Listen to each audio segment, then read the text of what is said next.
का वर्णन है तो मैंने मान्य कर लिया, क्योंकि नर्मदा परिक्रमा ये बहुत बड़ी श्रद्धा का विषय सर्वत्र है। जिनको प्रतीति है, अनुभव है, उनके लिए तो है ही, लेकिन जिनको वो नहीं है उसके लिए भी है। हमारा देश श्रद्धा का देश है। यहां कर्मवीर भी है, तर्कवीर भी है। तर्क और शास्त्रार्थ में दुनिया में कहीं भी हमारा देश पीछे नहीं है। परंतु हम सब लोग जानते हैं कि जीवन चलता है श्रद्धा विश्वास के आधार पर। अब जिनको जड़वादी कहा जाता है वो लोग भी इसको मानते हैं आजकल। पहले नहीं मानते थे, लेकिन आजकल मानते हैं।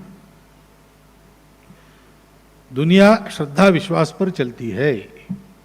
उदाहरण भी देते कैसे चलती है। तो कहते हैं कि जनरल मोटर्स नाम की कंपनी है, अमेरिकन कंपनी है, जानते हैं। लेकिन कंपनी है क्या? कुछ लोगों के मन में आया कि ऐसी कंपनी करनी चाहिए। उन्होंने मिलकर तय किया। वो वहां के मैजिस्ट्रेट के पास गए। उन्होंने कहा कि हम लोग एक कंपनी है, जनरल मोटर्स उसका नाम है। उन्होंने कहने पर मैजिस्ट्रेट ने मान लिया और उसने घोषित कर दिया कि ये जनरल मोटर्स नाम की कंपनी है। अब जनरल मोटर्स नाम की कंपनी ऐसा अस्तित्व है ही नहीं। अगर कल कुछ घोटाला हो गया और कुछ कार्रवाई हुई तो ये सब लोग कह सकते हैं कि कंपनी तो मैं नहीं हूं, मैं तो एक इंडिविजुअल हूं। ये सब हो सकता है।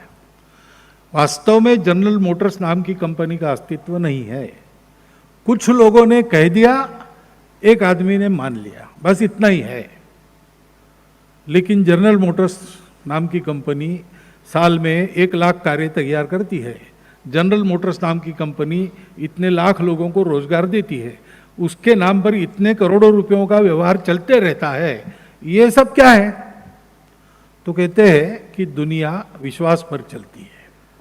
कुछ लोगों ने कहा हम कंपनी है, एक ने मान लिया, उसने बता दिया ये कंपनी है, लोगों ने मान लिया और सब चल रहा है।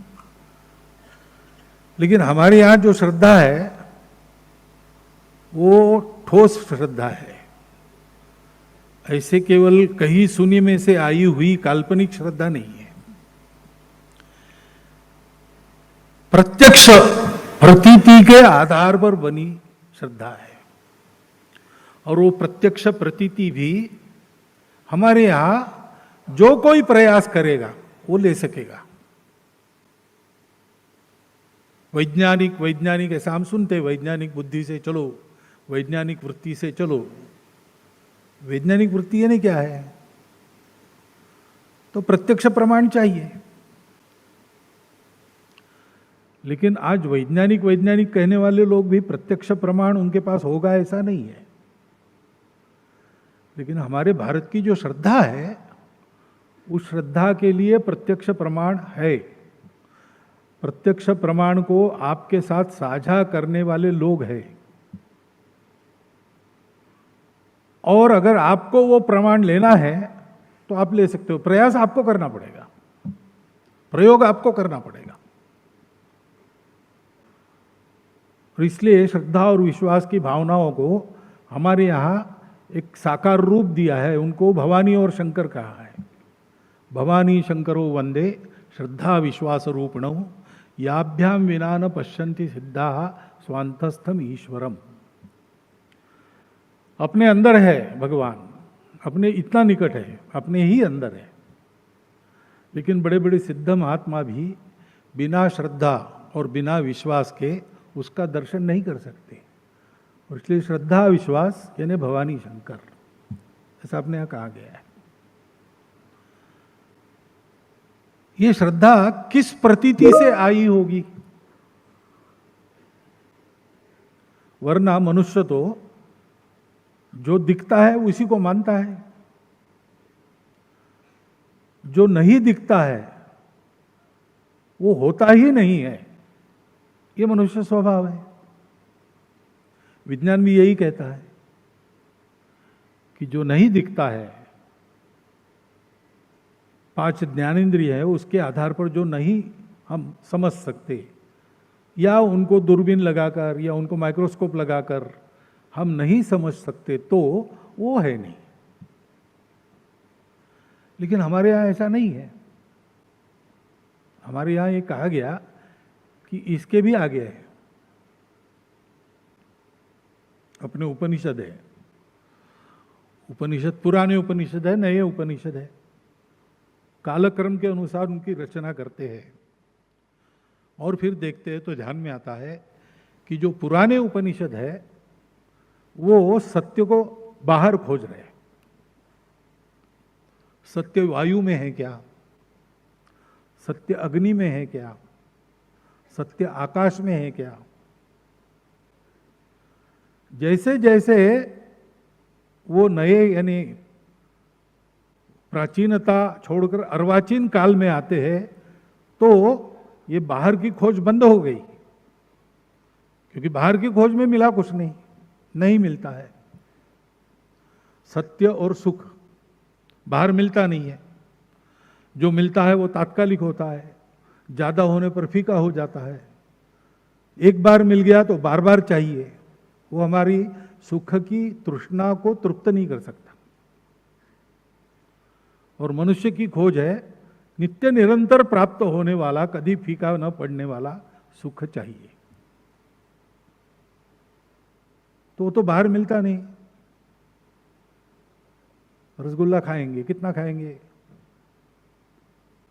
1 खाएंगे, 2 खाएंगे, 5 खाएंगे, 10 खाएंगे। होड़ लगाकर 100 खाने वाले भी लोग हैं।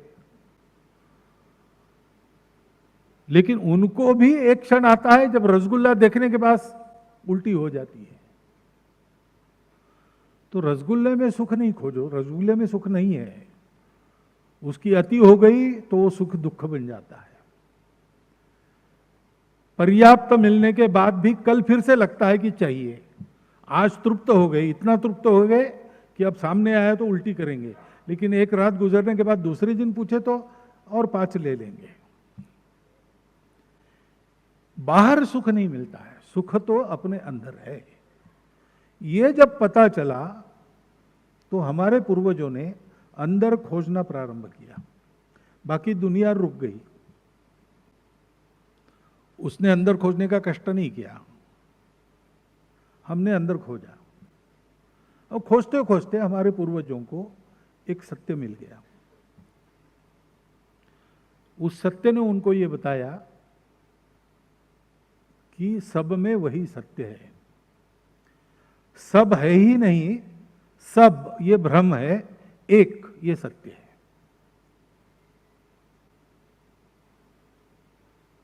सर्वत्र सब रूपों में, सब रंगों में, सब नामों में वो एक ही है।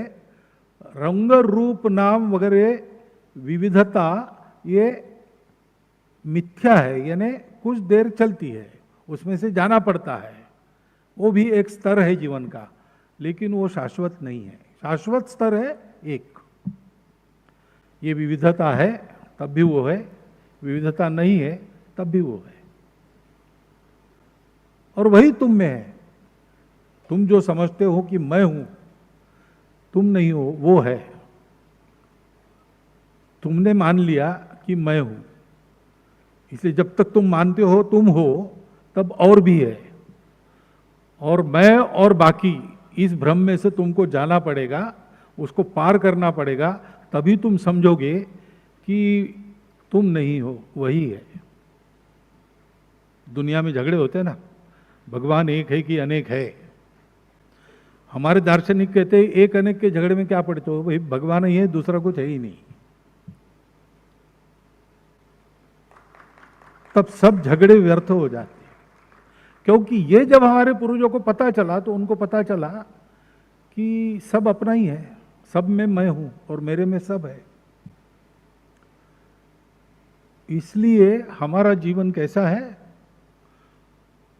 वो सबको अपना मानकर चलता है। अब अपनेपन से सबका व्यवहार होता है क्या? नहीं होता है। जब तक हम मैं और मेरे के भ्रम में हैं, तब तक फिर वो और उसका ये भी है, मैं और मेरा, वो और उसका, इसका झगड़ा कभी ना कभी होना अनिवार्य है। इसलिए दुनिया में संघर्ष चलते हैं। मैं हूं तो मैं बढ़ता हूं, दूसरे हैं उनकी परवाह नहीं करता हूं, क्योंकि मुझे ये बोध है, अभी मैं आपके सामने बोल रहा हूं, मुझे बोध है मैं बोल रहा हूं। आपको ये बोध नहीं हो रहा है कि मैं बोल रहा हूं, आपको बोध रहा है हम सुन रहे हैं, यानी मैं सुन रहा हूं। तो हमारे सबके बोध अलग अलग है, तो हमारे सबके स्वार्थ भी अलग अलग है। और मैं ये देखता हूं कि मुझे तो एक ही बोध है, मैं हूं, आप हो, कि मैं देख रहा हूं लेकिन मुझे बोध नहीं है।